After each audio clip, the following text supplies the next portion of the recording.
one of the mistakes I made early in my entrepreneurial journey is something that if I could go back and change from day one, I would. And it's something that I see many young, inexperienced entrepreneurs make. It's a mistake they make.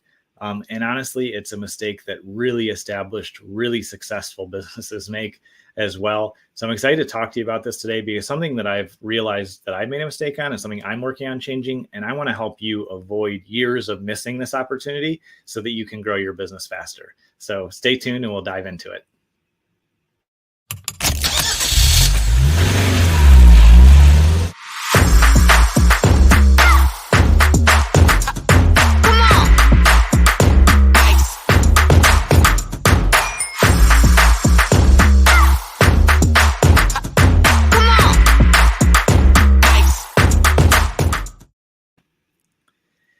When we're first starting out in business, some of us, burn the bridges, burn the boats, or whatever we say, and dive right in, and we have no plan B, and we're all in. And others of us, which I often think this is wiser, even though I didn't do this personally, will build up a business on the side, which means we're working our full-time job and we're working our side business until our business gets big enough that we can quit our job. Regardless of the path you take, it's a grind. It's hard work. It takes a lot of effort, a lot of trying and failing, and just incredible courage to be able to start a business. And so we're so busy trying to get work and then do work and create a great client experience and great results that it's easy to forget about other things that we should be doing. And it's easy to stay stuck in that pattern for longer than we should have, just grinding it out and not zooming out and saying, okay, I've got a little bit of a base established now. What can I do to work on the business? What can I do to grow and improve things? And for many years, I was just in the grind, and I never stepped back and evaluated my business. And if I wouldn't have gotten great coaching, if I wouldn't have made some big mistakes that forced me to step back and think, I never would have learned this lesson, and I would have been stuck at a very low revenue range compared to where we're at now. And I wouldn't have the team I have today because I would have never been able to afford to hire anybody, was my mindset and truth at some point, but it's kind of a mix of both. And so it's easy to get stuck in that pattern. And I absolutely am disgusted by the advice I see from big, popular, quote unquote entrepreneurs. Yes, they're entrepreneurs, I guess, because they have businesses, but I really get disgusted by these loudmouth guys out there that yell and scream about how you have to work harder and just hustle and grind and do more and do more. And that's their only message. There is a time to do that, but it's for a season. And if you continue to do that, you'll kill yourself. Literally, we've talked about that on the show. I had a client who almost killed himself from overworking because his body was failing him. And that's a worst case scenario. Or equally as bad, but fortunately maybe not as bad for health, you just start getting into the cycle where you're stuck at a level forever. And so in order to change, we have to zoom out and think differently about what we're doing. And we have to identify what season of business am I in, and how do I make strategic changes? One of the mistakes that I made early on, and something that we're working to improve and change now, is not talking about the results that we get for our clients enough, not making that a big part of our marketing.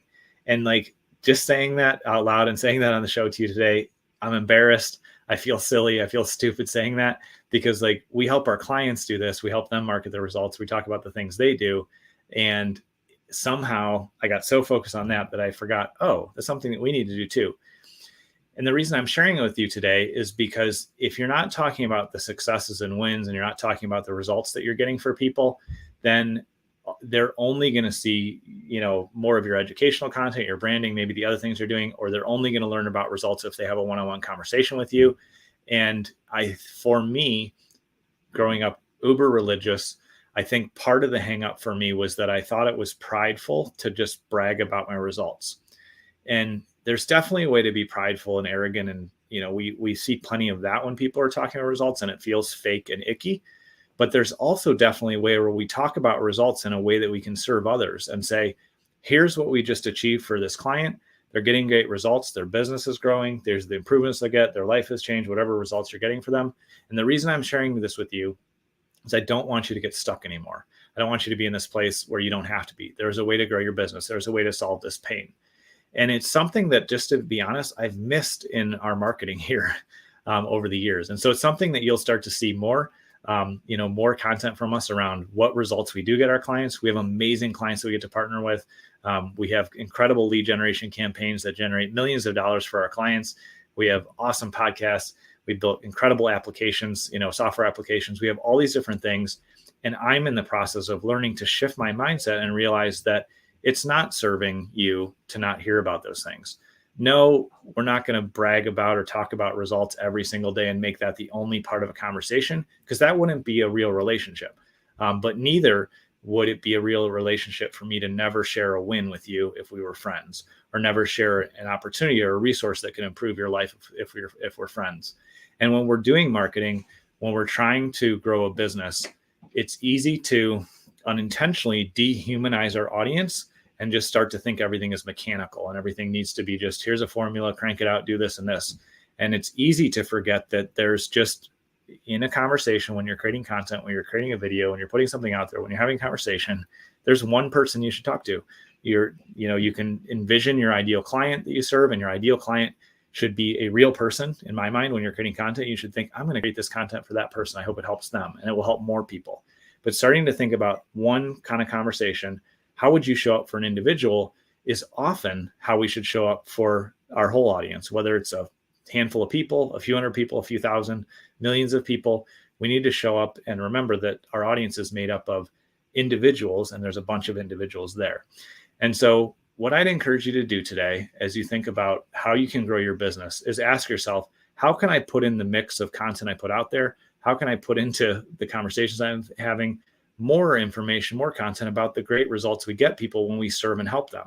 Because that's going to allow you to serve and help more people. And so this is a big learning lesson for me that I'm going through right now. And I just want to openly share that and tell you for a couple of reasons. One, so you can avoid the mistake I made. And two, because you're going to see some shift in our content. And I always want to be transparent and share what I'm learning so that you can see kind of the inside aspects of my entrepreneurial journey. And I hope that they will inspire you and allow you to have a more successful and less stressful entrepreneurial journey yourself. So I appreciate you taking time to tune in today. I look forward to seeing you on next week's show.